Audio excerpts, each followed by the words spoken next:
पिछले तहसील दिवस में डीएम प्रमोद कुमार उपाध्याय फरियादी की समस्याओं को सुन रहे थे। उसी समय एक शिकायतकर्ता महिला ने अवगत करवाया था कि तहसील मुख्यालय से कुछ ही दूरी पर अवैध भ्रूण हत्या का कारोबार फल फूल रहा है।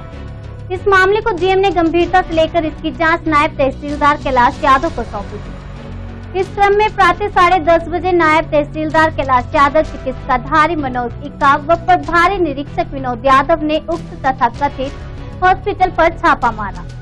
करीब 2 घंटे चली छापेमारी में नायब ने हॉस्पिटल परिसर में विभिन्न कमरों की जांच की व पत्रावलियों को खंगाला।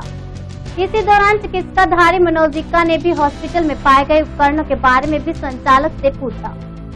उधर एक हॉस्पिटल में छापेमारी की खबर से नगर विभिन्न प्राइवेट हॉस्पिटल संचालकों में भी हड़कंप मच गया। जांच के उपरांत नायब कैलाश यादव ने बताया कि हॉस्पिटल संचालक के द्वारा हॉस्पिटल के संचालन का कोई रजिस्ट्रेशन कागज नहीं दिखाए गए, न ही संचालक की कोई डिग्री प्रस्तुत की गई व हॉस्पिटल में संचालित फार्मेसी के सभी कागजात मौके पर नहीं दिखाए गए। हॉस्पिटल के बोर्ड पर चिकित्सकों का नाम लिखा था, लेकिन कोई डॉक्टर मौके पर नहीं मिला और न ही कॉन्टैक्ट नंबर उपलब्ध करवाया गया। मौके पर मौजूद उपकरणों के डायलेटर, एक फीस, ओवम फोर्सेक, 2 मजिनल रिट्रैक्टर, एक सर्विकेस फोर्सेक, एक आदि रिसेजियन उपकरण पाए गए। सभी उपकरणों को सील कर सीएचसी दूधी को सुपुर्द की गई है। शेष जांच की रिपोर्ट जिलाधिकारी को जल्दी सौंप दी जाएगी। वहाँ यही देखा गया, सारा क्वेश्चन किया गया कि आपको मेडिकल स्टोर चल रहा है, तो मेडिकल स्टोर किसके नाम से रजिस्टर्ड है, कौन कैसे कहाँ से लाइसेंस इशू हुआ, किस फार्मासिस्ट के नाम से है। तो उन्होंने पेपर तो दिखलाया है, लेकिन उसमें कुशवाहा पेपर है उनके यहाँ तहसीलदार साहब के पास, तो उन्होंने उसके बारे में न कुछ उसका पेपर दे पाई, न और कोई परचेजिंग के संबंध में और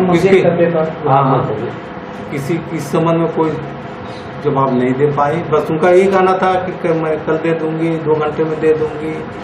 उनसे कहा ठीक है, आपके पास नई पेपर है तो आप कम से कम उनसे संपर्क करा दीजिए, बात करा दीजिए टेलीफोनिक कौन है, तो वो भी नहीं करा पाएगा। फिर क्या जो है ये कोतवाल जो है उस समय हम समझते हैं, नाम अभी याद नहीं आ रहा है, उन लोगों ने उसका पोस्टमार्टम करवाया था, तमाम बातें थी। इनका अस्पताल कई महीने बंद भी था जो है। फिर इसके बाद IGTJ चल रहे हैं, तो उसके बारे में मेरी बहुत जानकारी नहीं है कि उसमें कोर्ट ने क्या किया या ये कहाँ से इन लोग का हुआ है, लेकिन बहुत ज़बरदस्त बात अखबारों में आई थी, हमारी भी जानकारी में है, पेपर भी हम लोगों ने रखा है जो है कि जो है भ्रूण बरामद हुआ, कोतवाल जो है उसको बरामद किए और पोस्टमार्टम कराया गया, तमाम फोटोग्राफ्स जो है उसके आए। तो फिर इसके बाद क्या हुआ हमारी जानकारी में नहीं है, और अगर ऐसा है तो बहुत गलत है। तो क्या लगता है कि कहीं न कहीं इसमें विभाग की मिलीभगत है, जो स्वास्थ्य विभाग है? विभाग के बारे में तो हम ये कहना चाहेंगे कि विभाग जो है वो जैसा चाहता है अपने मन से जो है रिपोर्ट बना लेते हैं, और कोई भी इनका अधिकारी जो है, हम लोग तहसील दिवसों में डीएम साहब से कई बार शिकायत किए, एकाक मामलों में मजिस्ट्रेटी जांच का भी आदेश हुआ, और सीएमओ वगैरह का जो कार्यप्रणाली है बहुत ही खराब है। ये लोग जो है वो कोई जांच वाच नहीं करते हैं, अपना लेन देन करके निपटा के मामले को समाप्त कर देते हैं। विभाग इस पर कोई ध्यान नहीं देता है। वहीं जिस डॉक्टर के प्रमाण पत्र अस्पताल में लगाने की बात कही गई, उस डॉक्टर वेदभूषण शर्मा ने बताया कि मेरा उस हॉस्पिटल से कुछ लेना देना नहीं है। अगर मेरे नाम का लेटर पैड इस्तेमाल किया जा रहा है तो गलत है। महिला ने प्रार्थना पत्र दिया था कि किसी हॉस्पिटल में वहाँ भ्रूण हत्या हो रही है, आज उसकी जाँच हुई है। सर क्या रहा पूरा मामला? उसमें नायब तहसीलदार, इंस्पेक्टर बुद्धि और डॉक्टर योगी पांडे द्वारा नामित एक डॉक्टर की टीम द्वारा वहाँ पूरी जांच की गई।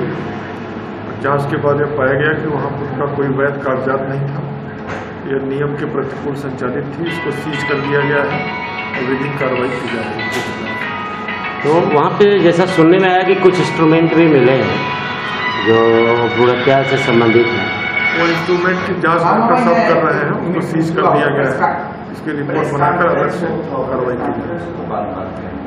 तो क्या लगता है सर कि पहले भी कई बार जांच हो चुकी है, तो इस बार क्या रहेगा? इस बार सख्त कार्रवाई होगी, कोई बट नहीं है, कार्रवाई सख्त। जैसा कि उत्तर प्रदेश के माननीय मुख्यमंत्री जी ने भ्रूण हत्या पे एक सख्त कानून लगाया था, और उसी संदर्भ में वहाँ के कुछ लोगों ने ये आवाज़ उठाई है, सामाजिक लोगों ने, तो क्या लगता है कि चिकित्सा विभाग जो हर बार लापरवाही करता है, तो इस बार ऐसे लोग बच पाएंगे? ऐसे लोग कदापि नहीं बचेंगे।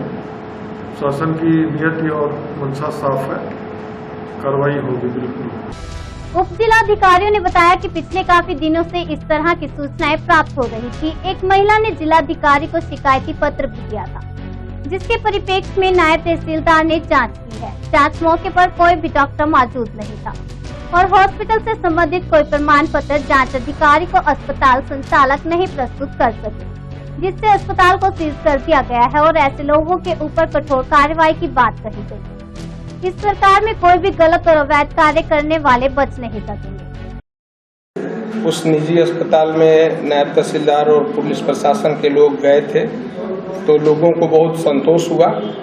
वो अस्पताल कोई हो, लेकिन भ्रूण हत्या, गर्भपात जो यह समाज के लिए बहुत बड़ा अभिशाप है, देश के लिए अभिशाप है।